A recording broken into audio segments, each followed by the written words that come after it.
थकित को शांति का वचन भैभव सिंह के द्वारा नवंबर 28, जिसमें तुम भी आत्मा के द्वारा परमेश्वर का निवास स्थान होने के लिए एक साथ बनाए जाते हो। इफिसियों की पत्री 2 अध्याय का 22 पद।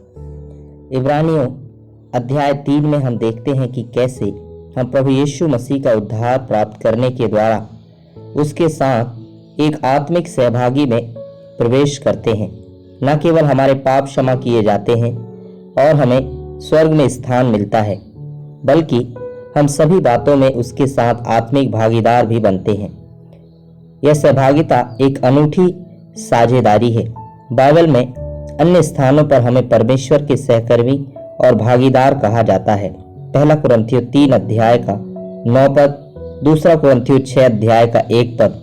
यह विशेषाधिकार स्वर्गदूतों को नहीं दिया गया है, परंतु हम विश्वासी जो प्रभु यीशु मसीह के बहुमूल्य लहू से मोल लिए गए हैं, उसके सहकर्मी बन गए हैं, ताकि हम उसके लिए उसके अनंत निवास स्थान का निर्माण कर सकें। यह एक महान रहस्य है।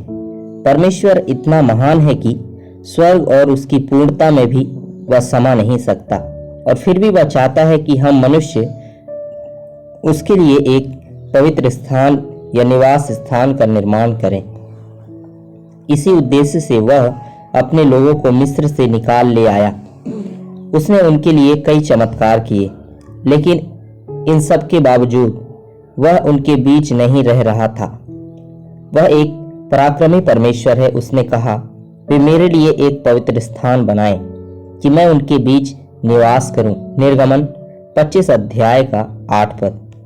पवित्र आत्मा ने परमेश्वर के भवन को विभिन्न नाम दिए हैं, जैसे सभा का तंबू, परमेश्वर का निवास स्थान, परमेश्वर का मंदिर और आत्मिक घर। रहस्य यह है कि ऐसे चिरस्थायी निवास के लिए परमेश्वर को आपकी और मेरी आवश्यकता है। हम कितने भी निर्बल या मूर्ख क्यों ना हो, परमेश्वर हमें ऐसे घर के लिए चाहता है। धनवान व्यक्ति जब मकान बनाता है तो बहुत कीमती सामान लगाता है। जब एक राजा अपने महल का निर्माण करता है तो वह दुनिया के विभिन्न हिस्सों से एकत्रित सर्वोत्तम सामग्री का उपयोग करता है। परंतु प्रभु यीशु मसीह परमेश्वर का भवन बनाने के लिए एक मैला चितड़ा और एक अशुद्ध वस्तु और एक मुरझाया हुआ पत्ता चुनता है। जब हम उनके पास आए तो हमारा भी यही हाल था, लेकिन हम उसके द्वारा खरीदे गए हैं। हम उसके लिए बहुत कीमती हो गए हैं।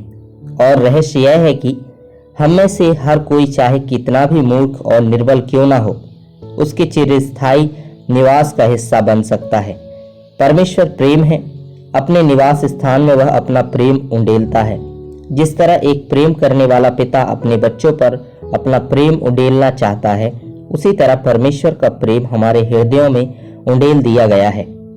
एक नौकर अच्छा और विश्वास योग्य हो सकता है, लेकिन जो प्रेम पत्नी और बच्चों के प्रति दिखाया जाता है, वह नौकर के प्रति नहीं दिखाया जाता है। सो परमेश्वर का प्रेम उनके लिए है जो प्रभु यीशु मसीह के द्वारा मोल लिए गए हैं। परमेश्वर अपने लिए एक चिरस्थायी निवास स्थान चाहता है। प्रेरित हमें परमेश्वर का निवास स्थान या परमेश्वर का घर कहते हैं। हमें परमेश्वर का निवास स्थान बनने के लिए बनाया गया है। तुम भी जीवते पत्थरों के समान आत्मिक घर, याजकों का पवित्र समाज बनते हो, ताकि आत्मिक बलिदान चढ़ाओ जो प्रभु यीशु मसीह के द्वारा परमेश्वर को ग्रहण हो। 1 पतरस 2 अध्याय का 5 पद।